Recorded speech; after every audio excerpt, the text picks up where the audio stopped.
Start ಮಾಡೋಕ್ಕೆ ಮುಂಚೆನೇ ನಾವು ಜೈಪುರ್ ಅಹಮದಾಬಾದ್ ಎಲ್ಲ ವಿಸಿಟ್ ಮಾಡಿ ಬಯರ್ ಹತ್ರ ಮಾತಾಡಿ ಅವ್ರಿಗೆ ಯಾವ ಥರ ಶೇಪ್ಸ್ ಹೇಳಿದ್ರು ಅದೇ ಇಟ್ಟಿದ್ದೀವಿ. ಸೊ ಇವಾಗ ನಾವು ಅವ್ರಿಗೆ ವಾಪಸ್ ಹೋಗಿ ಸೆಲ್ ಮಾಡ್ತೀವಿ. ಸೊ ಮಿನಿಮಮ್ 50% ಸರ್ವೈವ್ ಆಗಬೇಕು, ಇಲ್ಲ ಅಟ್ಲೀಸ್ಟ್ 40% ಸರ್ವೈವ್ ಆದ್ರೂ ಒಳ್ಳೆ ರಿಟರ್ನ್ಸ್ ಬರುತ್ತೆ.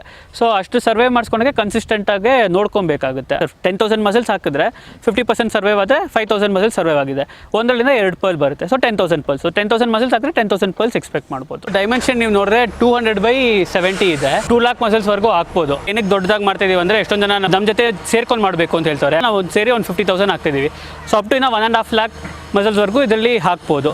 ಕಾಂಟ್ರಾಕ್ಟ್ ಜೊತೆ ಅಗ್ರಿಮೆಂಟ್ ಮಾಡ್ಕೊಡ್ತೀವಿ. ಯಾರಾದರೂ ಇನ್ವೆಸ್ಟ್ ಮಾಡಬೇಕಂದ್ರೆ ಸೊ ನೀವು ಬಂದ್ಬಿಟ್ಟು ನಿಮಗೆ 55 ರೂಪೀಸ್ ಎಕ್ಸ್ಪೆನ್ಸ್ ಬರುತ್ತೆ.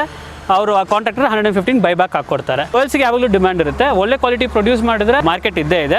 ಪ್ಲಸ್ ಇಂಡಿಯಾ ಬಂದ್ಬಿಟ್ಟು ಜಾಸ್ತಿ ಪರ್ಲ್ಸ್ ಇಂಪೋರ್ಟ್ ಮಾಡ್ತಾರೆ. ಇಲ್ಲಿ ಓನಾಗೆ ರಿಸರ್ಚ್ ಮಾಡಿ ಪರ್ಲ್ಸ್ ಪ್ರೊಡ್ಯೂಸ್ ಮಾಡೋಕ್ಕೆ ಒಳ್ಳೆ ಕ್ವಾಲಿಟಿ ಪರ್ಲ್ಸ್ ನಾವೇ ಪ್ರೊಡ್ಯೂಸ್ ಮಾಡಿದ್ರೆ ಇಂಪೋರ್ಟ್ಸು ರೆಡ್ಯೂಸ್ ಆಗುತ್ತೆ. ಅದಕ್ಕೆ ಗೌರ್ಮೆಂಟು ಪ್ರಮೋಟ್ ಮಾಡ್ತಾ ಇರೋದು ಪರ್ಲ್ ಫಾರ್ಮಿಂಗ್ನ.